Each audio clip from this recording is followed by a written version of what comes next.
Boa noite a todos. Boa noite. Boa noite.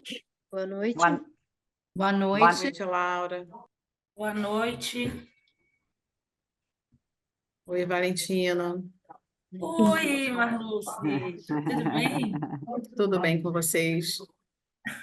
Tudo ótimo. Gente, em Saudades. respeito, né, ao nosso início, né, ao horário de início e também até por conta do horário da finalização, eu vou começando aqui enquanto as pessoas vão chegando, né? Vou me apresentar um pouquinho, vou apresentar também a nossa convidada, né, de hoje. Eu sou Laura Cauã, sou doutora em enfermagem, auditora externa do PAD desde 2015, né? E hoje estou aqui com a missão de mediar junto com a Valentina a apresentação de um tema tão relevante, né? E que a gente já vem tentando melhorar muito nos nossos serviços de radiologia e diagnóstico por imagem. Enfim, então, uma super boa noite para todo mundo. Muito obrigada por estarem fazendo parte aqui conosco dessa webinar hoje, né, com o objetivo, né, de entender os desafios que a educação permanente nos apresenta nos serviços de imagem, tá? Então, a gente vai tentar discutir sobre as estratégias, né, para que essa educação permanente possa, então, contribuir para a qualidade e segurança dos serviços de imagem, né? Então, a nossa ideia é aprender um pouco como nós podemos, na verdade, na nossa prática cotidiana dos serviços de imagem, poder melhorar a nossa assistência, aumentando a segurança do paciente, dos colaboradores e dos visitantes dentro dos nossos serviços. Quero agradecer demais a participação da doutora em enfermagem Valentina Barbosa, especialista no tema de educação, minha colega presente de doutorado, onde na Escola de Enfermagem Ana Nery, da Universidade Federal do Rio de Janeiro, onde até compartilhamos a querida orientadora, professora doutora Marluce Stipp, que está aqui presente conosco hoje. Muito obrigada pela presença. E continuamos fazendo parte do grupo de pesquisa da Escola de Enfermagem da UFRJ, nosso grupo de pesquisa que se chama Gestão, Educação e Cuidados em Saúde e Enfermagem. Então, o nosso grupo de pesquisa, né, tudo a ver realmente com o nosso tema que a gente vem trazendo hoje aqui, tá? Então, eu solicito a todos que durante a apresentação da doutora Valentina, a gente esteja com os microfones principalmente desligados para evitar qualquer ruído, né, externo que possa vir atrapalhar. E peço também que toda e qualquer dúvida, contribuição, questionamento que vocês tenham, podem ir colocando no chat, que eu vou ajudando a Valentina, né? Então, eu vou estar vendo essas perguntas para a gente estar no final da apresentação, então, procurando discutir, trazer, então. A gente pede dessa forma porque, como geralmente tem muitas pessoas, a gente demoraria muito mais se cada um fosse falar. Então, como a nossa ideia é respeitar o nosso tempo limite, então por isso que eu peço que vocês podem ir escrevendo, que eu vou acompanhando no chat. Tá bom? Então, Valentina, mais uma vez, muito obrigada pela tua participação, pela tua parceria, né? Que a gente aprendeu a conhecer uma da outra, né? A expertise de cada uma durante esses 4 anos de doutorado, né? E passo a palavra, então, para ti. Seja muito bem-vinda ao webinar CBR PAD. Obrigada, querida Laura. Boa noite, né, todos os participantes que estão aqui nesse momento conosco, tiraram um tempo, né, para conversarmos sobre a educação permanente. Então, é sempre muito respeitosamente que eu saudo e agradeço mesmo aos participantes que tiraram um pouquinho de um tempo do seu dia, que a gente sabe que cotidianamente ele é exaustivo, né? E a gente tira um pouco desse tempo para pensar e discutir um pouco sobre os aspectos que são inerentes ao nosso trabalho. Eu acho que a minha função aqui hoje, talvez, né, Laura, seja pedir uma pausa, né, uma licença do nosso cotidiano de trabalho e parar para falar sobre ele. Então, assim, é assim que eu me preparei hoje, com muito carinho, para nós estarmos refletindo, conversando muito abertamente sobre as condições do nosso trabalho, né, aquilo que implica para nossa vida, né, nossa condição humana, existencial mesmo, em que pese os aspectos que estão muito relacionados diretamente à educação. Tá? Então, só estou falando um pouquinho como eu me preparei para esse momento de hoje, pensando em conversar mais com vocês. E eu fico muito feliz, sabe, Laura, de ter conhecido você, ter entrado no grupo do doutorado, a gente poder estar expandindo. Eu moro em Rondônia, né, gente? Então, eu estou aqui de Rondônia pelo computador, sou professora da Universidade Federal e a gente conseguiu firmar um grupo de estudo e uma dinâmica que favorecesse os nossos encontros. Né? E isso tem sido muito bacana, é nesse sentido que eu aceitei o convite e é um desafio mesmo, né? Falar do local de trabalho do outro, né? Ajudar nessa reflexão é um desafio para mim, mas é por isso que eu aceito e fico muito feliz, porque eu penso que isso é resultado da nossa formação, não só do doutorado, mas do trabalho e como a gente vê o mundo, né? A gente compartilha o mundo para ele ser melhor, para todos nós. Então, por isso que eu estou aqui hoje, muito feliz.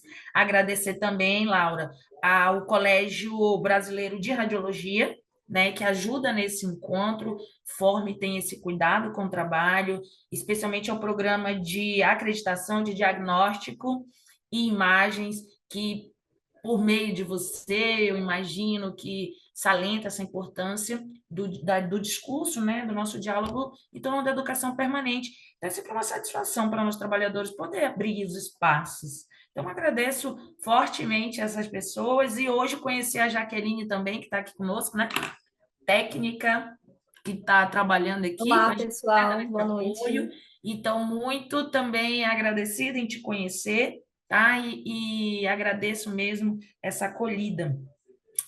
E, Laura, sem muitas delongas, né? Eu já estou no tema, tá, gente? Eu já estou discutindo sobre ele.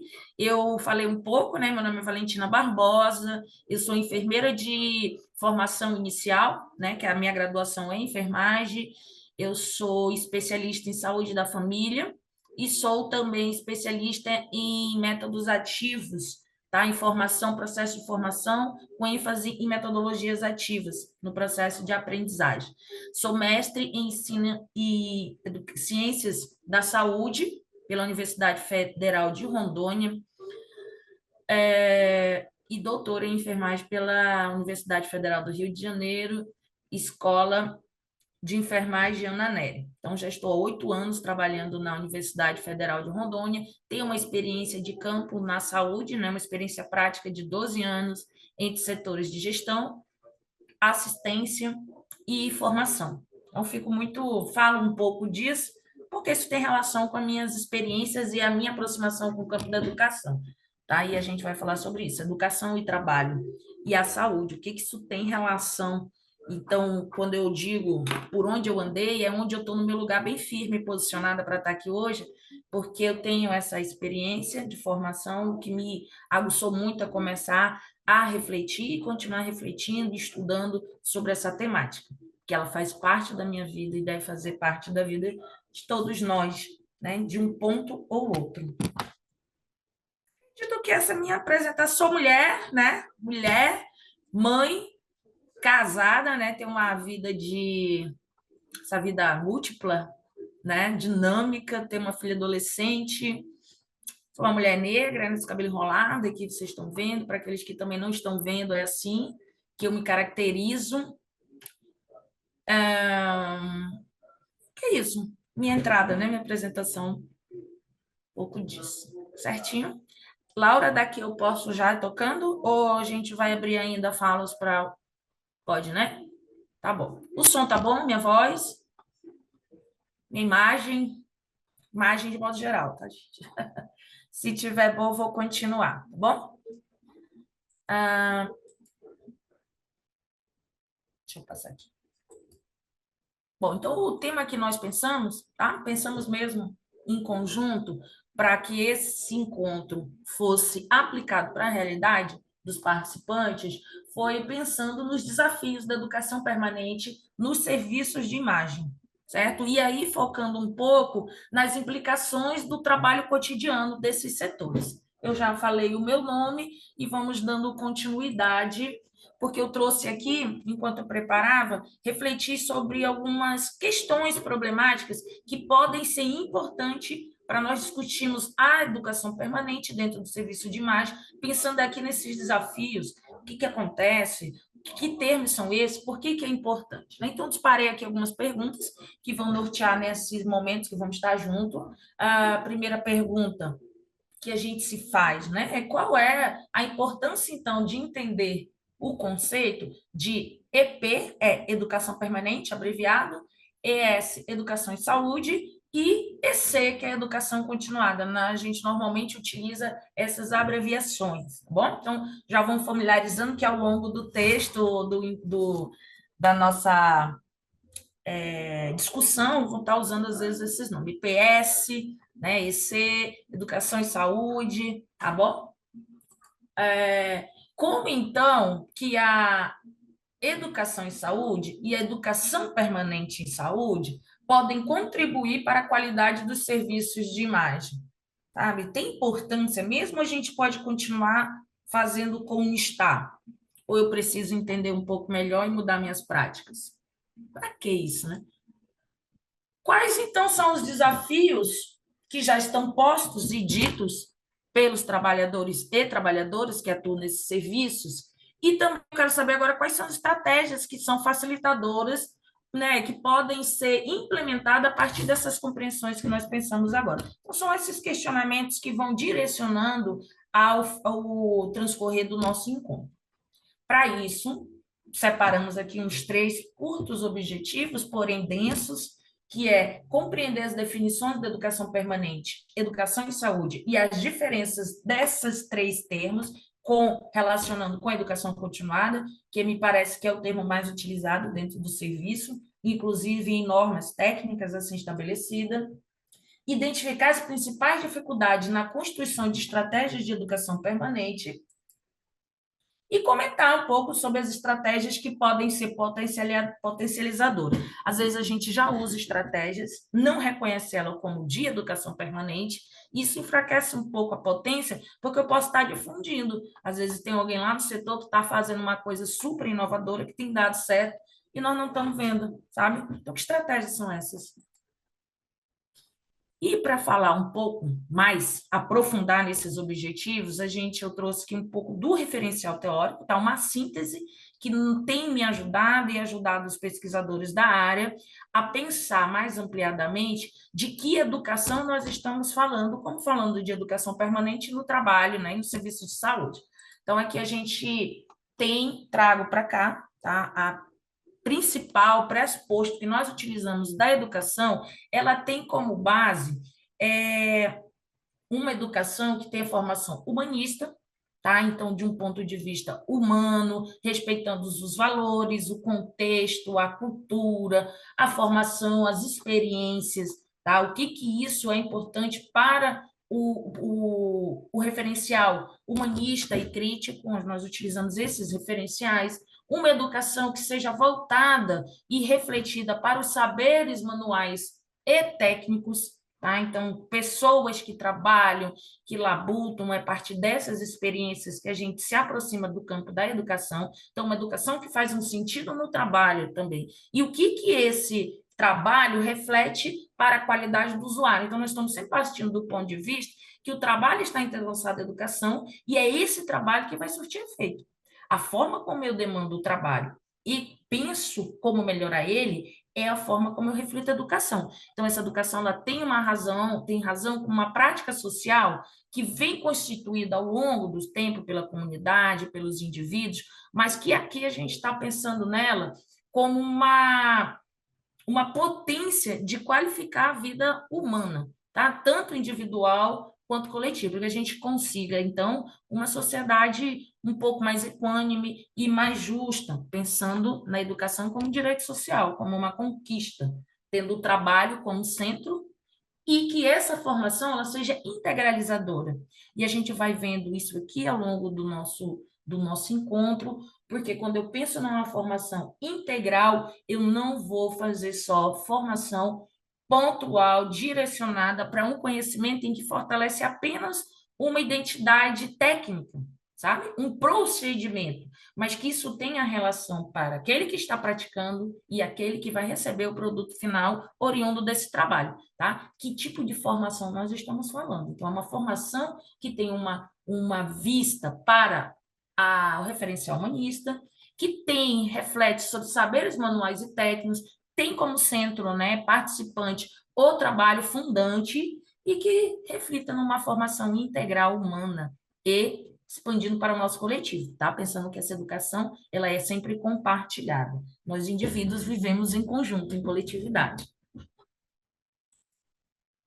Mais um pouquinho agora, destrinchando alguns conceitos. Aqui a gente está no nosso objetivo primeiro ainda, falando dos conceitos, tá? E compreender do que eu estou falando quando eu falo em educação, trabalho e saúde. Esses eixos, eles são estruturados pensando numa prática, que eu falei inicialmente, educação como uma prática social, tá? Que ela pode transformar a qualidade humana e que a gente possa viver com mais qualidade, com mais vida e de forma mais justa.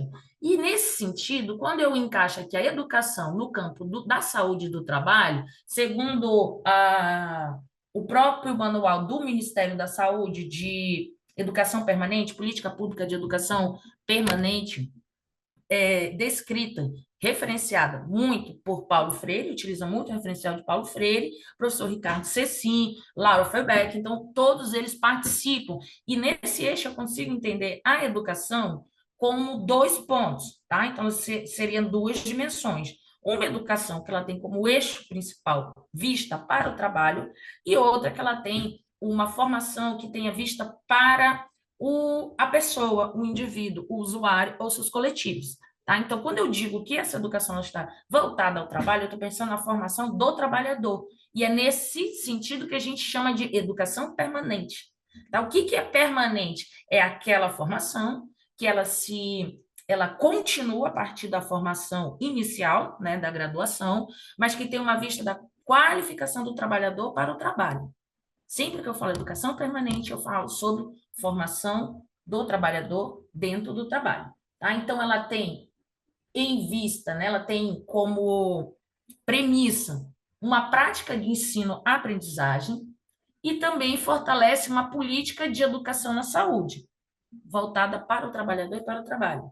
Ela, enquanto prática de ensino-aprendizagem, ela tem condição, como consequência, a produção do conhecimento no cotidiano das instituições de saúde e tem relação direta com a análise do contexto através da verificação dos problemas vivenciados no trabalho. O que isso aqui quer dizer, gente? Isso aqui quer dizer que se eu tenho um processo de formação, ainda que seja no ambiente de trabalho, e que eu não tenho em vista a produção de conhecimento cotidiano não me produz, eu tenho formação, mas a partir dessa formação, nem no meu trabalho, nem no meu trabalho, o trabalhador, ele produz conhecimento.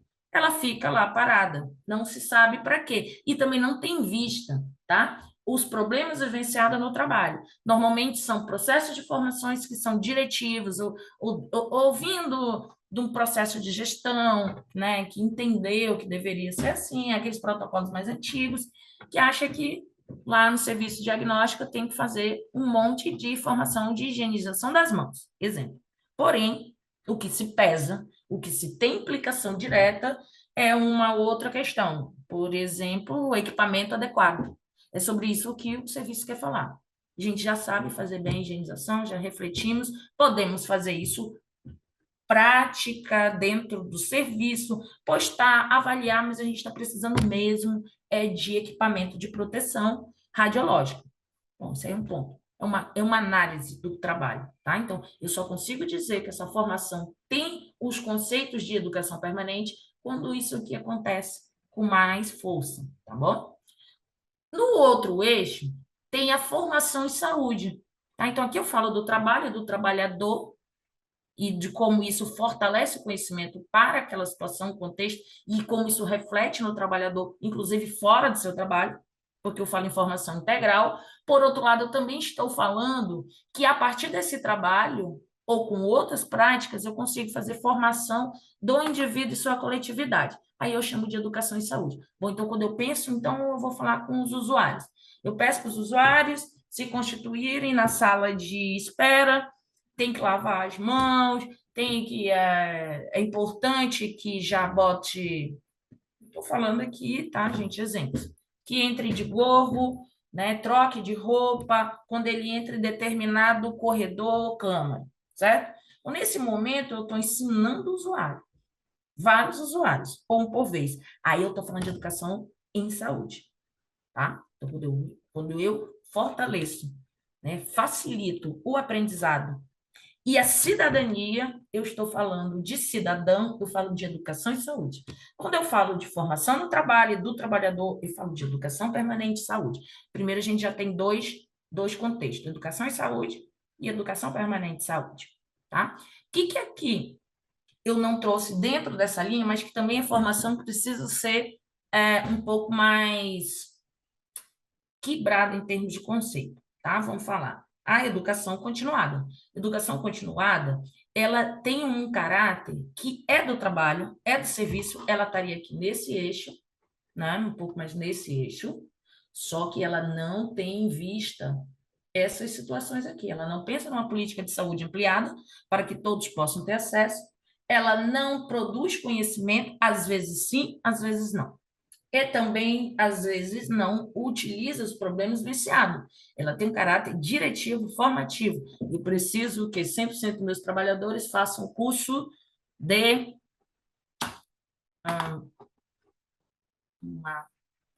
não sei, vou dar um exemplo de novo da higienização das mãos. 100% fizeram. Ok. Para que serviu? Pergunte para um deles. Eles não sabem. Aí eu não estou fazendo educação em saúde. Eu fiz uma prática diretiva que ensina as pessoas a lavarem as mãos. Elas aprenderam? Eu não sei. Para que serve? Eu não sei. Isso não tem continuidade, não tem relação, não produz conhecimento para o ambiente. Ela é educação continuada, certo? Por outro lado, eu posso ter uma educação continuada, todos 100% vão fazer a higienização das mãos, mas eu vou adotar uma outra metodologia.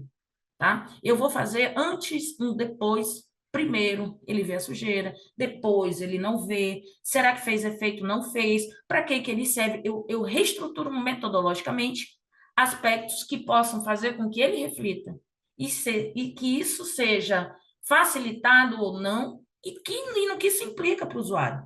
Por que é importante alguém saber que conversava há pouco com a Laura, por que é importante o técnico saber que mesmo que seja um procedimento que não pode, que tem que ser 1, 2, 3 e 4, ele tem que saber para que serve o 1, o 2, o 3. E se faltar, pode ser feito? Até pode. O que eu posso substituir? O trabalhador tem que saber. Entendeu? Tem que saber para ele e para o usuário. Se chega um usuário e pergunta, mas para que serve isso? Por que eu estou botando o toco? Bom, eu não sei. É assim que tem que ser feito. Aqui a gente faz assim. Então, isso não é refletido, isso não é analítico, isso não é educação permanente em saúde. Esse trabalhador ele foi formado, ele tem, sim, um título, um certificado, ele até sabe fazer bem feito, certamente vai ter uma barreira de proteção, mas ele não compreende, ele não criou um hábito, ele não aprendeu, e ele não vai difundir isso naturalmente. Então, são situações que aqui não estamos fazendo juízo de valor, nem muito certo, nem muito errado, mas que quando eu utilizo metodologias diferenciadas, eu mudo a intenção, eu mudo o resultado. E se eu mudo o resultado, eu penso de novo lá. É uma prática social que potencializa a qualidade de vida humana, que garante, inclusive, que em outros lugares esse trabalhador vai fazer a mesma coisa, porque ele aprendeu, ele vai falar mais vezes. Então, educação e saúde, educação permanente de saúde. E, ao mesmo tempo, eu consigo fazer um pouco de educação e saúde, tá? De modo geral, a priori é isso aqui. Aí, vocês tiverem dúvidas também, a gente vai conversando, tá? Porque a gente sabe que é um pouco mais denso, mas a gente traz situações práticas para poder tornar essa teoria mais concatenada com a prática do serviço de vocês.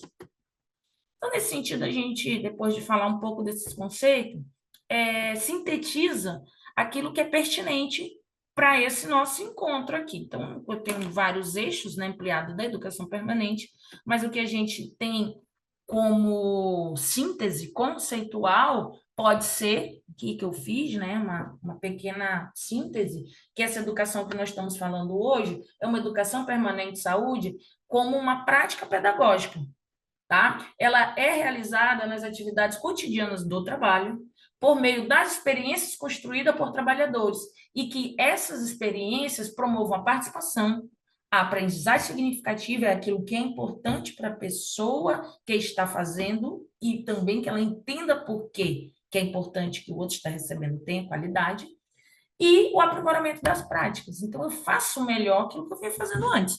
Isso diminui erro, isso garante segurança do paciente, isso melhora os aspectos dos indicadores de gestão, tá? Então, tudo isso é importante e é a síntese, mais ou menos, do nosso resumo conceitual. Aqui, quem disse isso, né, eu trouxe as referências, está no Manual da Política Nacional de Educação Permanente, ela é de 2009, mas ela tem uma série de edições até 2021, se não me engano, 2023, já deve ter outra, que tem, mas essa é a base fundante, tá bom? E Paulo Freire, porque é um dos nossos filósofos, é um dos nossos pedagogos mais reconhecido, tá, nacionalmente e internacionalmente, que estudou e que nos deixou grandes referências de leituras e referências práticas como modo de facilitar a educação sem reduzi-la, tá? Pensando numa educação ampliada e num trabalhador, né? Num indivíduo capaz, qualificado e que tem experiência e que pode potencializar tomadas de decisões melhores para a sua vida. Bom, então a gente está sempre falando em vida também, quando fala desses aspectos da educação. Eu trouxe aqui aqui eu fiz alguns recortes também que eu estudei da minha tese, mas eu conversei com algumas pessoas do serviço de diagnóstico de imagem e busquei entender um pouco das relações que se tem de problemas, situações, problemas e vivências dentro do serviço, tá? Para a gente aproximar o diálogo. Então, aqui eu já pensei que as experiências da educação permanente, de modo geral, não é diferente, tá? Dos serviços de diagnóstico por imagem, porque elas podem acontecer também no próprio local de trabalho. É o local onde origina o problema. Que origina o problema e que também sai a solução para tentar melhorar o trabalho. A equipe da gerência, por exemplo, ela tenta trabalhar semanalmente ou às vezes mensalmente situações que possam ajudar na formação, tá? Essas são palavras dos trabalhadores. Às vezes eles participam de palestras, às vezes de roda de conversa, de reunião, de curso, de simulações, e isso é uma forma de fazer educação permanente, do ponto de vista dos trabalhadores, tá? São fala dos trabalhadores. Aqui, como exemplo, tem a higienização das mãos. São experiências que são feitas dentro do trabalho e que é considerada educação permanente. Proteção radiológica, falei lá no início, também podem ser situações que a gente reconhece que, a partir delas, eu consigo fazer processo de formação permanente e conseguir resultados melhores. Vai depender da forma metodológica que está sendo utilizada. Aí eu fiz aqui uma aproximação do referencial teórico do porquê que isso é educação permanente, então, Valentina. É porque quando eu consigo fazer participação, eu consigo fazer formação permanente, pois a participação, ela alcança a decisão, o acompanhamento, a avaliação e a organização de serviço de saúde, tendo um destaque para a escuta. Isso quer dizer que quem mais precisa formar e participar é quem está fazendo. Tá bom? É o fazer e a pessoa que faz é quem vai dizer o que é importante. Ela precisa estar onde, então? Ela tem que estar dentro dos processos decisórios. Ela precisa ser ouvida, sabe? Porque enquanto ela estiver só lá muito embaixo e as organizações pensarem que é de cima para baixo, mais verticalizada ou descontextualizada, fica difícil garantir participação, tá bom? Então, um dos aspectos importantes é a participação.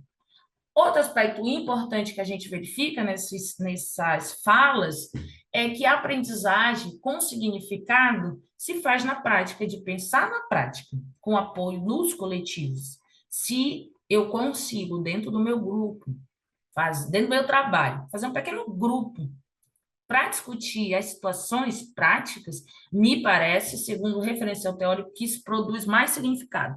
E quando se produz significado no aprender, a possibilidade de eu errar é bem menor, porque eu já sei o motivo, tem significado para mim, eu quero fazer, certo? É diferente de quando eu tenho que fazer, não tem sentido. Quando tem sentido, eu não tenho que fazer, eu faço porque é necessário, é preciso fazer. Não precisa alguém me cobrar, entende? Eu tenho o significado do meu trabalho, eu sei a importância do meu trabalho. Então, educacionalmente falando, isso é significativo para a pessoa. Não preciso receber para estar aqui, não preciso me deslocar para estar aqui. Ao receber um convite daquilo que eu tenho conhecimento, eu sei que a minha função é fazer isso. Isso é aprendizagem significativa. Só estou colocando para entender o que é outra categoria, né? Aprendizagem significativa, participação. Tudo isso são aspectos importantes para eu entender educação permanente. Então, uma síntese, né, do que diz Paulo Freire, um diálogo sobre o processo de formação permanente, por que ele é importante, e a gente está buscando, se eu estou fazendo aqui, relação direta com os nossos objetivos, os nossos problemas, é importante, então, que eu entenda esse conceito, porque quando eu tenho conceito, eu entendo que a educação ela precisa de amorosidade. Amorosidade não é só aqui o carinho ou a aproximação, ou ser legal, mas eu ter respeito, ter compaixão, ser afetado pelo problema do outro. Então, eu tenho afetabilidade, tá? Eu tenho amorosidade, eu entendo, sabe? Eu sou sensível e poroso às questões do outro e por que eu preciso aprender. A aceitação do outro é querer saber ouvir, precisa-se ter diálogo, a fala é o meio por qual as coisas também acontecem, porque eu preciso de escuta, ou saber ouvir, diálogo permeado pela palavra, essa palavra dita sempre com respeito, com amor, não é uma palavra dureza, né? Eu vou falar o que eu penso, não, você tem que organizar o que você fala, porque o que você pensa não é tão importante a sua verdade, mas a verdade é para o trabalho, é a verdade para a formação. Então, essa palavra tem que ser cuidadosamente dita. E a conscientização, e para Paulo Freire, a conscientização para um processo de formação permanente, ela precisa que o indivíduo tenha consciência crítica, tá? Não apenas uma consciência mágica, uma consciência do que pode acontecer, ou muito mais fantasiosa, mas que ele tenha noção da sua realidade. Em síntese, tá, gente? Claro que é mais denso esse aprofundar no termo de consciência, tá bom? E que tenha em vista a aprendizagem significativa e essa aprendizagem também respeite a cultura do local. Eu preciso entender como trabalha os serviços de diagnóstico de imagem para eu estar aqui falando com vocês. Eu preciso me aproximar. Isso é respeito à cultura, isso vai promover para mim também o melhor aprendizado e para você, tá bom? Outra situação, problema que eu trouxe aqui, que é importante, tá? Segundo, para a melhoria do trabalho dos diagnósticos e serviços de imagem, quando eu falo em educação permanente, é, por exemplo, durante a identificação de algum novo risco no serviço, percebe-se um problema na segurança do paciente. Isso acontece naturalmente durante o trabalho, tá, gente? A gente considera que isso é educação permanente. Como, por exemplo, um local na recepção em que se observa uma ou duas pessoas escorregaram. Esta pode ser uma situação problema. Na recepção, você observa, tem duas senhoras e elas escorregam. Isso é problema de segurança do paciente. Alguém observou, nós vamos tratar, vamos levar isso para lá. Aí, nesse caso, outro caso, o gestor de qualidade, junto com a governança e a enfermagem, percebe que o indicador de extravasamento de contraste aumentou. É um problema que não está lá nos descritos que tem que ser feito, mas é uma situação problema. Isso aqui é preciso resolver. Quando eu levo isso, converso sobre esse problema, eu estou fazendo educação permanente. Outro exemplo, serviço de entrega de laudos percebe que o indicador de exames foram entregues fora do prazo acordado com o paciente, e aí isso aumentou, né? Aumentou o problema, porque foi entregue fora do prazo, não tem um controle maior, isso é um problema. Isso afeta diretamente a segurança do paciente também, tá? E altera os processos de gestão. tá? Isso aqui é problema que é grave, se ele se mantém ou se ele passa despercebido. Nós vamos ter sequelas, vamos ter consequências, né, em várias dimensões. Aqui, então, quando eu trago situação-problema, eu consigo já falar sobre a metodologia da problematização, que é onde eu vou diferenciar bastante da educação permanente da educação continuada. Tá? Então, quando eu problematizo, sistematizo uma forma de entender aquele problema, eu estou fazendo educação permanente. Então, a metodologia da problematização, ela tem como base a busca conjunta dos temas, tornando necessária a escuta dos sujeitos para a discussão da prática. Então, parte de situações vividas no contexto real do mundo do trabalho e do trabalhador. A educação permanente, ela se desenvolve por meio do conhecimento produzido, superando essa visão mágica para uma postura conscientizada e dialógica, voltando-se, então, para as transformações das práticas. Então, a metodologia da problematização, ela vai facilitar a compreensão da realidade que está sendo vivida e, a partir dela, construir ideias possíveis, né, hipóteses que vão ser estabelecidas para melhorar essa situação. Aí nós vamos para a intervenção, tá? Aqui eu trouxe um pouquinho das observações do campo prático. Então, nós estávamos falando de aspectos teóricos, né, o que dizem, já concatenando com algumas falas, né, da prática, e quais são, então, aquilo que a gente ouviu durante muitas conversas, que são os principais desafios, que é o nosso tema, né? Quais são os desafios, então, do campo prático para a implementação de educação permanente? A primeira coisa que a gente ouve, que a gente já está mexendo aqui, conversando com vocês, é a confusão conceitual entre educação continuada, educação permanente de saúde e educação e saúde. Nós já falamos um pouco, tá? E daí vocês podem também questionar logo mais se isso está claro.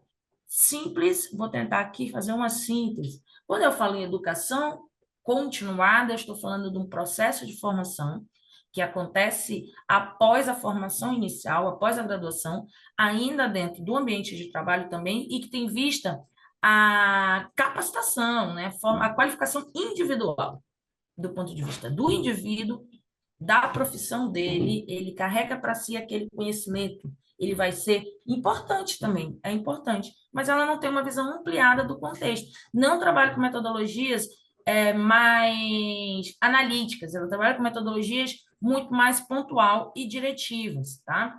Ela é muito mais prática, muito menos reflexiva, tá bom? A educação permanente, ela já traz um contexto mais ampliado, ela tem em vista o trabalho, ela tem como pressuposto a situação, a análise crítica das situações, problemas, situações não problemas também, né? Melhoria da qualidade do serviço, garantia da qualidade da segurança ao usuário, ou daquele que procura o serviço de saúde. A formação do trabalhador, ela não é individual, ela precisa ser contínua, permanente e perpassada. As duas acontecem dentro do serviço, mas aqui ela é mais ampliada. Tá? Diz vários autores dizem que o principal ponto de diferença é a forma metodológica. A partir de uma metodologia, de uma intenção, eu faço a mesma ação, só que de um jeito diferente. E o resultado também vai ser diferente. E educação e saúde, então, é aquela educação que eu formo e facilito para o usuário e a sua coletividade, certo? Então, aqui, trabalhadores e aqui, usuários. E uma dificuldade que a gente também percebe muito é a dificuldade de sistematizar grupo de trabalho. É difícil eu fazer um encontro desse, por isso que para mim é importante. Eu não sei quantas pessoas tem aqui, mas com mais gente a gente conseguir conversar e sistematizar isso, eu tenho um grupo. Então, se eu tenho uma possibilidade num grupo de falar sobre o meu trabalho, é fantástico. Não só teorizar, mas eu preciso me voltar para o meu trabalho. Onde é que eu falo isso? Como que eu faço isso? Isso aqui é um eixo difícil. A gente não consegue, às vezes, porque é dureza, tá? Ninguém quer sentar, às vezes, para falar de problema, né? E aí fica o grupo chato, ou chato. Não é. É processo de formação, tá? Quando eu penso no mestrado, eu vou lembrar da Marlúcia está aí. Vou pensar no edital para o mestrado. Eu não posso fazer eu não preciso fazer o mesmo edital, Ctrl-C, Ctrl-V, do ano passado. Eu tenho coisas para pensar, coisas aconteceram durante 2 anos e eu não quero mais que aconteça. Eu nem preciso mais dessas linhas. Eu coloco outras linhas. Nós estamos aqui falando de letramento direto, letramento racial, letramento do usuário, eu quero fazer de letramento, eu ainda não tenho essa linha. Preciso alterá-lo. Isso precisa ser conversado dialogicamente, cotidianamente, para que eu entenda. Bom, então isso aqui é importante. Nós não estamos trabalhando com isso. Eu preciso contextualizar a formação dentro dos meus processos de ensino, dentro da minha faculdade, dentro da pós-graduação.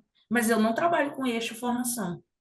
Então, eu posso incluir essa eixo formação? Quem quer falar sobre isso? Ah, nós temos 2 pessoas habilitadas. Pronto. Então, já mudei processo de trabalho, sabe? Para isso tem que ser conversado. Se eu faço isso sem saber, eu estou só seguindo uma regra. Tá? Também não é errado, dá? A gente acaba conseguindo várias coisas, repetindo modos. Mas às vezes eu estou no caminho mais duro, né? Então, a gente pode fazer isso se tornar mais fácil. Eu concordo com isso, tá, gente? Não estou só teorizando, eu concordo com isso na prática, tá? Que eu vivo e eu penso que é melhor mesmo, tá? Teoricamente, praticamente. A gente tem já estudos que têm evidências práticas de que trabalhar dessa forma é muito mais qualificado, tá? Tem muito mais resultado positivo. Então, a gente também tem problemas relacionado à dissociação entre planejamento, assistência, educação e saúde. Vocês vão ver isso. Não pode a equipe de gestão, a equipe gestora, estar falando muito diferente da equipe da acreditação e dos profissionais, dos trabalhadores que estão fazendo assistência direta. Tá? E que relação é essa? Não pode estar muito distante, porque aquilo que eu planejo não vai servir. É quando as pessoas ficam comentando, falando lá, não sei para que essa roupa. Por que tem que ser azul? Azul nem é legal para cá, porque azul confunde. Quando eu apago a luz, ninguém vê ninguém. Então, por que a gente ainda faz? Vou trazer um exemplo claro para mim, que sempre foi. Por que eu tenho que acordar os pacientes 6 horas da manhã para tomar banho? Ninguém toma banho 6 horas da manhã se não for sair. Às vezes você já levantou de um lugar, tomou banho e deitou de novo. Então, por que a gente faz isso com os pacientes? Sabe? Isso não é possível. Eles dormiram mal, não dormiram a noite toda. Eu tenho que levantar, mandar tomar banho, só que eu tenho que trocar o lençol. Então, é isso. A gente vai ver repetindo esse modo, sabe? Troca o lençol depois. Sabe? São coisas que a gente tem que começar a pensar e fazer diferente. Não valorização das iniciativas de educação permanente cotidianas pela gestão, pelos trabalhadores. Às vezes vocês vão ver que as pessoas fadigam quando elas fazem muito, fazem diferente, tentam mostrar que aquilo tem resultado, mas as pessoas não querem ver. Então, quando não tem valorização do trabalho do trabalhador, também não tem muita formação permanente. Tá? Há uma desistência, e aí a pessoa volta a fazer os modos que são mais fáceis, sabe? Mas que não necessariamente são oportunos, mas faz porque é resistência, né? Então se enfraquece. E o uso de metodologias inadequadas com abordagem de temáticas distantes da realidade do serviço. Tá? Não, às vezes você vai ensinar a passar a sonda falando. Tem que fazer a sondagem. Como vocês vão ensinar, vão fazer contraste. Você não pode ficar só lendo o contraste, você tem que fazer contraste, né? Você tem que aplicar o contraste. Você tem que entender porque que não pode com tanto, tem que ser tanta dosagem. Isso é uma metodologia que tem em vista a formação mais permanente, o raciocínio crítico, não só a repetição. E aí a gente trouxe aqui, tá, de modo geral, que pode ser aplicado também pelos serviços de radiologia, diagnóstico de imagem, estratégias que podem ser facilitadoras. Para a educação permanente, a gente tem aqui, primeiro, né, eixo, são 4 eixos, a gente colocou aqui, ó. Ensino no serviço, formação e construção dos espaços coletivos, uso de tecnologias e as metodologias mais ativas. Aqui, no ensino e serviço, a gente tem alguns exemplos de potência, de estratégia potencializadora, vista através dos programas de integração, né, do ensino com o trabalho, né, os PET Saúde, tem vários, né, a gente tem vários editais, essa é uma estratégia que tem facilitado muito, principalmente na formação inicial, na graduação, né, alunos, docentes, trabalhadores vão para campo, entender melhor a realidade do campo, isso pode ser ampliado também. As residências são pontos importantes de formação, né, o recém-formado, não vai direto para o trabalho, ele aprende no trabalho também, tá? Então, ele se qualifica, ele está se formando com o trabalho e com o trabalhador. São pontos importantes. A pesquisa, né? A gente tem muito movimento agora também de pesquisação, pesquisa e intervenção, são pesquisas que elas facilitam essa compreensão do trabalho e dos aspectos formadores, porque que é importante, né? Diminuir aquela dificuldade de relacionar-se gestão e trabalhador, a gente diminui bastante essas lacunas, né? Um participante. Aqui dentro dos espaços coletivos, temos as oficinas, as rodas de conversa, as rodas de discussão. Essas rodas de conversa, elas não são só para ficar sentado conversando, né? A gente discute bastante, faz anotações pontuais, elenca quais são as prioridades, discute as prioridades e a gente impõe estratégias de formação. Muitas residências saem de rodas de discussão, depois para oficinas. E aí a gente define, então, que é importante fazer residência em radiologia. Por quê? Precisamos de profissionais formados nessa área. Sai daqui, ó. Tá bom? GTs, grandes GTs, né? A gente fala de GTs ministeriais, né? Os GTs dentro das faculdades. Reuniões de equipe são pontos importantes de discussão e de formação. No uso das tecnologias, essas aqui também são consideradas todas tecnologias, né? Mas a gente tem as tecnologias aqui mais duras também. Os telesaúdes são metodologias que têm digitalmente luz aproximada. Olha, eu estou aqui falando de Rondônia com vocês. Os tutoriais são importantes, os grupos virtuais são inovadores também, quanto ao uso de tecnologias. E, por fim, as metodologias ativas. Aí é trabalhar mesmo com problematização, aprendizagem significativa, temos uns PBLs também, né? Universidade já trabalhando integralmente com PBL, levando para os processos de formação no trabalho, metodologias que são mais de movimento, né? Dentro das oficinas a gente consegue fazer metodologias mais ativas, que quer dizer o quê, né, gente? É o movimento de reflexão, é a prática do fazer dentro do processo de formação. Né? Metodologia ativa é isso, é conseguir sair daquela zona da palestra, né, do professor na frente, os alunos sentados em fileira. É até bom, um pouco cômodo, mas você não sai de lá e aprende, às vezes fazendo você aprende. E trazer isso para o significado cotidiano. E eu já estou chegando agora nas considerações finais, não estou controlando o tempo, né? Mas eu acho que é esse o tempo mesmo. Devo estar aí com mais de 30 minutos, né, de apresentação. Uma síntese do que nós falamos hoje, antes das discussões nossas. Pensando aqui no que foi dito, nós falamos bastante sobre no centro quem está, trabalhadores, porque nós estamos trazendo aspectos principais da educação permanente. Então, eu falo de formação, tendo o ponto de vista do trabalho, quem fala do trabalho e do que é para ser formado é o trabalhador, certo? Então, até com os uniformes aqui, diferentes, mas são trabalhadores. Eles têm que entender até por que tem que usar, tá? Uniforme. O uniforme não é para ficar todo mundo uniformizado. Tem que ter um sentido, tá? O agente comunitário, ó, tá aqui, ó. Ele tá de colete, tá com camisa roxa. Ele vai para o sol, isso aqui faz sentido, ele entrar na casa dos outros identificado, para não parecer assaltante, ladrão, né? Aí usa protetor solar, isso tudo, gente, é isso. A gente forma. Quando eu estou falando isso, eu estou formando, porque ele vai entender. E não é porque eu quero que ele use, né? Então, esses trabalhadores, eles têm que estar inseridos, inclusos dentro dos espaços de discussão, para que eles possam participar dos diálogos, falar um pouco e aprender. Não tem como aprender de longe, né? Não tem como aprender. Às vezes ele está em casa, vou fazer uma formação. Sai no sábado todo mundo para lá, para o setor diagnóstico. Os caras trabalham a semana inteira, tem que ir lá no sábado, não vai participar, e ele falta. Aí não falta, ainda é punido, sabe? São coisas que a gente precisa facilitar, essas inclusões nos espaços.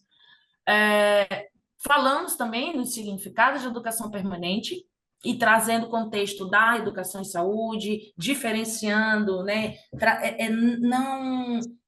Não penalizando a educação continuada, mas pedindo para que ela tenha, pelo menos metodologicamente, aplicações que façam mais sentido. Falamos das estratégias que são mais importantes e que podem facilitar a educação permanente. Às vezes vão ter umas que não cabem, não usam. Só porque os outros estão fazendo, usa aquilo que cabe para lá. que pode ter mais resultados. E um pouco de como essa educação permanente ela vai se desenvolvendo no cotidiano do trabalho, tá? Para a gente conseguir fazer aplicações. A gente faz formação sempre no campo da saúde, pensando em aplicações, porque as nossas ciências elas são aplicadas, a gente não só lê e imagina, a gente lê, estuda, imagina, aplica, avalia, reavalia, muda ou não muda, pergunta do usuário, ele melhorou, então precisa a gente vai ter uma linha contínua, uma linha permanente. E é por isso que a educação permanente para a gente é aquela que faz mais sentido. Elas não têm recorte, elas se estabelecem ao longo do processo. Eu vou encerrando aqui, gente, tá? Eu utilizei essas referências, eu coloquei aqui, mas tem muito mais, né? Ao longo do tempo de estudo, foram utilizados muito mais, mas eu fiz esse recorte para esse dia de hoje. E eu encerro aqui a minha fala, mas eu estou abrindo para a fala dos demais, certinho? Laura, por favor, me ajuda, ou Jaqueline. Chegando aqui, já estou aqui. Valentina, muito obrigada. Eu reconheço que é um tema extremamente extenso e novo, na verdade, conceitualmente falando. Então, eu percebo ainda dificuldade nas pessoas no entendimento, como aqui tem, sobre educação continuada e educação permanente. Então, qual é a diferença, né, básica que às vezes custa um pouquinho, e eu vou te explicar por quê, Valentina. Aí, eu, como especialista da área de imagem, gostaria de traduzir um pouquinho essa questão para ti, que na verdade nós temos diversos tipos de trabalhadores dentro do diagnóstico por imagem, onde na verdade algumas questões técnicas que envolvem o nosso trabalhador, exemplo, aproveitando já uma pergunta que houve envolvendo o técnico e o tecnólogo, qual seria a educação que eles recebem? Depende, na minha opinião, e é isso que eu queria discutir um pouquinho contigo para todos ouvirem. Existem questões técnicas de manejo de equipamento para tu realizares determinado exame que ele é tecnicamente engessado. Tu não tem como fazer diferente. Porém, esse mesmo técnico, esse mesmo tecnólogo em radiologia, ele também fala com o paciente. E aí é que entram as questões que envolve essa questão que tu traz muito claro, embora seja ambíguo quando a gente começa a escutar, que é sobre a formação do nosso trabalhador para que ele aprenda a refletir as ações que ele está realizando. Então, a gente vivencia isso no dia a dia dos nossos serviços em N situações.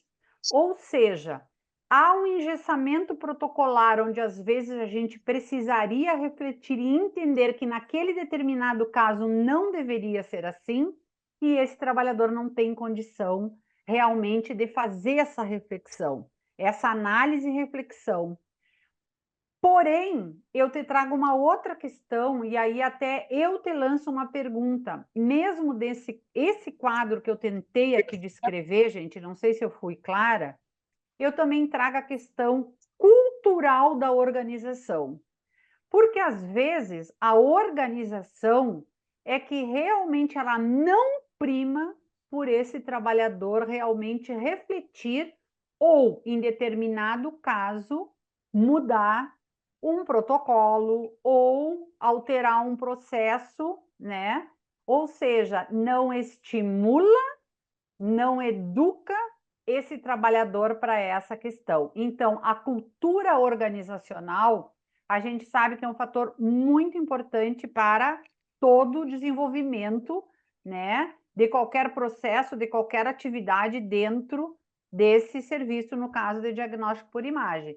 Então, como que tu entende essa dificuldade da gente estar fazendo realmente essa questão cultural, né, e modificação deste pensamento para a reflexão desse trabalhador? Gente, eu peço quem tiver com o microfone aberto, fechar, porque está dando uma microfonia. Eu vou fechar o meu agora, tá, Valentina? Para tu poder tentar esclarecer um pouquinho mais a respeito disso, se for possível. Obrigada. Tá bom, vou tentar aqui, tá, gente? Que são vários pontos que vão fortalecer ou não a institucionalização da cultura de formar de maneira reflexiva, tá? Mas, assim, eu já vou partindo do ponto que todos conseguem, todos. E não é muito, não demanda de muita tecnologia dura, mas ela demanda muito de tecnologia leve. É muito diálogo. E é um diálogo muito qualificado. O que eu quero dizer com isso? Não pode. Eu vou até voltar aqui. A gente demora muito. Eu acho natural ter essa dificuldade conceitual, porque a gente tem medo de dizer, eu estou numa zona de muito conforto já, de dizer que não há muito interesse educacional de formar reflexivamente, porque demora, porque o capital ele está à frente, eu preciso produzir mais para ter mais resultados, e assim que é a vida. Quando eu pego esse trabalhador e peço para ele pensar, naturalmente ele vai se voltar contra mim algumas vezes. Isso vai dar trabalho. Só que isso não vai dar muito trabalho se eu tiver uma formação mais humanizada, tá? E mais íntegra, desde o gestor. Porque a gente não está pensando em derrubada de gestor e nem mudança muito longas. Eu estou falando em esses aspectos fundantes aqui, ó. Como é que eu vou incluir as pessoas se eu não quero ouvi-las? E o que ela me diz me dá trabalho. A gente naturalmente afasta. Então tem que ter muito cuidado com isso. Muito cuidado, porque se eu não consigo um diálogo amoroso, como é que eu vou mudar a formação crítica? Se eu não sou aceito, eu não faço criticidade. A primeira coisa que eu vou fazer aqui é me calar, porque Laura me cortou, entende? Então é muito difícil mesmo. Como é que eu vou ser crítica no meu trabalho se eu posso jogar baixo, entendeu? Isso dá dificuldade. Eu estou falando abertamente porque nós estamos falando que isso é necessário.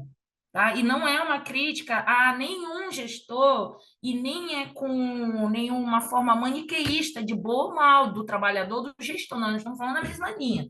Eu preciso fazer com que esse trabalhador se sinta aceito. Eu preciso ter essa adesão do ouvir, para que eu consiga ter um diálogo. Então, não acho tão difícil aqui dizer, que já vou responder agora, que muitas vezes o técnico é formado, sim, com técnicas de educação cotidiana, educação continuada. Mas sabe por quê? Por uma questão de tempo, de prazo, de formação, de demanda de trabalho. Isso não quer dizer que após a formação técnica dele, ele não entre lá no teu trabalho, que você está como gestora, e ajude ele a ter criticidade no trabalho dele. Porque grande parte da nossa formação, ela tem relação direta com o trabalho. A gente forma mais no trabalho que na universidade, ou no curso técnico, entendeu? Então, ainda que pese que eu tenha tido uma educação continuada, que ela me formou diretiva para eu ser um profissional, quando eu entro no campo do trabalho, eu posso e eu devo fazer com que essa educação ela melhore, que eu consiga refletir, porque eu sou usuário também. Então, esse já é um ponto crucial. Quando eu penso que eu sou usuário também, eu começo a pensar no meu trabalho, tá? E eu preciso ter gestores de núcleo de formação ou tudo mais que ele tenha só esse grau de sensibilidade. Já ajuda muito, entendeu? Ajuda muito. Eu tenho tempo de pegar na mão da Laura e falar, Laura, você funcionou aqui, você funcionou de um jeito, e se eu te contar que se esse contraste ele vai direto para a pele, ele causa isso, isso, isso. Gente, isso é educação permanente. Utilizando uma técnica continuada. Dá nada. Se não acredita, ele não vai fazer mais ou ele vai ter cuidado. Ele sabe agora o que acontece quando o contraste extravasa. Eu nunca entendi por que eu tenho que assinar um documento, por exemplo.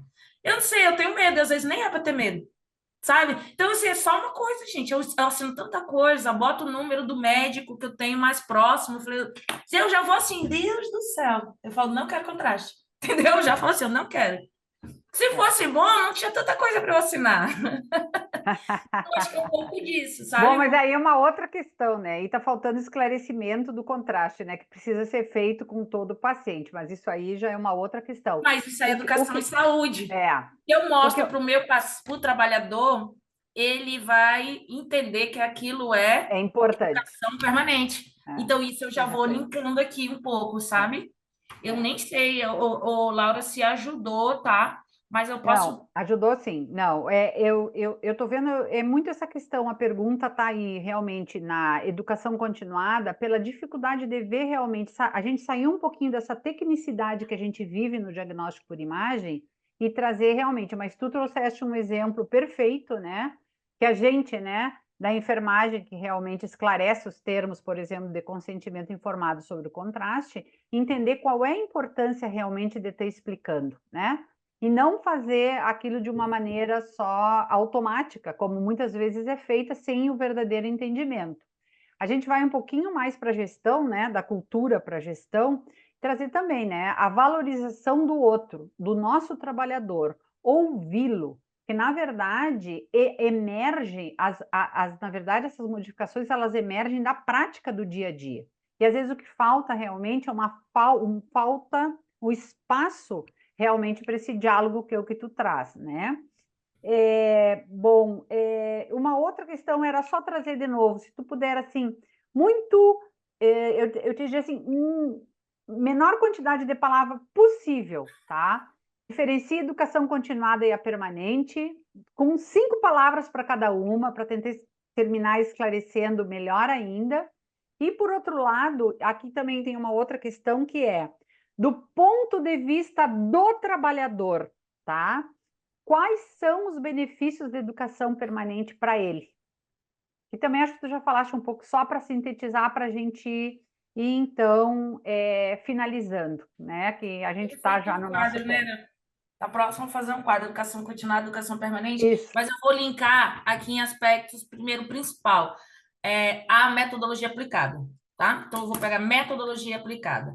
A metodologia da educação continuada, ela é diretiva, pontual e muito prática. Ela não amplia para a problematização. O que é a problematização, Valentina? Falar sobre aquilo que eu estou fazendo e contextualizar na minha prática. Então, vamos lá. Eu vou fazer um treinamento, formação de punção. Método educação continuada. Todo mundo vai fazer, pega um braço, pega o outro, ou pega um boneco, ângulo, 45 graus, bisel para cima, puncionou, amarrou, educação continuada. Tchau, próxima turma. Educação permanente. Roda, tá? Faço uma roda, faço umas perguntas antes, por que eles estão lá, o que eles entendem de punção, vou fazer individualmente com um, ele vai errar, vou fazer de novo, ele vai me dizer o que ele aprendeu, onde que isso se aplica, tá? Problematizar, eu trago um paciente, estudo de caso, a Laura chegou, foi fazer, sei lá, tomografia, teve um problema, não visualizou e vou precisar de contraste. Vai lá, João, fazer. O que é contraste? Onde fica? Para onde vai? Quanto dilui? Que bisel que eu uso? Qual a areia? Por quê? Por que eu estou fazendo isso? O que eu ganho com isso? Eu posso não usar? Será que tem outros métodos? Já começam todos os questionamentos. Então, assim, a educação permanente, ela parte de uma questão de problematizar, fazer perguntas sobre aquilo, realizar o procedimento, tá? Então, eu tenho uma metodologia que ela realiza, ela executa, ela reflete e ela expande para os demais. Eu acho que para nós, a principal diferença, eu vou trabalhar só com eixo metodológico aqui, estou falando em poucas palavras, é como eu abordo aquela mesma situação, às vezes, qual é a intenção. A intenção é formar o trabalhador. É muito prático, mas a intenção também eu formo o trabalhador para o trabalho. Ele tem essa noção? Se ele tem, é educação permanente. Isso vai ampliar o aspecto dele. Se eu levo a Laura lá para os Estados Unidos, formo a Laura volta, nem trabalha mais com isso, tem nem relação com isso. Olha o investimento que eu fiz na Laura, sabe? Para não trabalhar, para não expandir, para não dialogar, para não entender o que está fazendo do mundo, nem entender o mundo dela, entendeu? Mesmo o mundo do trabalho. Qual a importância de eu ter um bom serviço de diagnóstico? Sabe? Tem que entender essas coisas. A priori, parece muito, talvez, discurso, por isso que eles falam assim, vamos falar sintetizado. Mas, na prática, é bem simples. É muito mais de estar sensível à sua situação, à situação do trabalho, à situação do outro. Educação continuada, eu estou centrada em mim. É uma metodologia muito mais hegemônica, pontual, diretiva. Tá? Tá certo. Valentina, Gente, então nós já estamos passadas do tempo, tá? Eu achei Lamentavelmente, que a não gente ia nem não pode. completar o tempo, te falei. Gostaria de falar mais e esclarecer mais dúvidas, mas realmente a gente tem um tempo a respeitar. Queria agradecer muito, muito a todos os presentes que estão aqui conosco e nos acompanharam. Não é realmente uma temática muito fácil de se entender, tá? Agradeço por demais esse tempo que todo mundo dispensou. Espero que a gente tenha ou esclarecido um pouco, ou pelo menos preocupado um pouco para que a gente comece a pensar, talvez, em modificar algumas questões que perpassam os nossos serviços de imagem, né? E, Valentina, queria agradecer muito, muito a tua presença, tá? Muito obrigada mais uma vez, em nome do CBR e do Programa de Acreditação no Diagnóstico por Imagem, o PAD, tá? Uma boa noite a todos. Gostaria de pedir se todos pudessem abrir as câmeras, quem tivesse aí, para que fosse tirado uma foto, tá? Eu agradeceria. Vai, Marlúcia aí. Pode deixar de compartilhar, eu acho, Tu quer que eu deixe Valentina. na primeira? Não sei. Não, ou pode, Calma aí, que agora eu Valentina, mudei. é melhor descompartilhar, que a gente consegue visualizar todos os todo roxinhos. mundo. Isso, para É, tirar foto. Exato. Eu vou É, né? aproveitar aqui, enquanto a Valentina está descompartilhando, e parabenizar a atitude de vocês. É excelente. Eu gostaria de ver mais movimentos como esse. Isso engrandece o trabalho que a gente realiza. Parabéns, Valentina e Laura. Estou super orgulhosa, feliz em ter escutado vocês com essa clareza, vocês engrandecem muito a questão da enfermagem, o trabalho que vocês realizam. E, enfim, não vou falar muito aqui porque a gente vai tirar a foto agora. Obrigada, queridas, pelo convite. Obrigada, obrigada.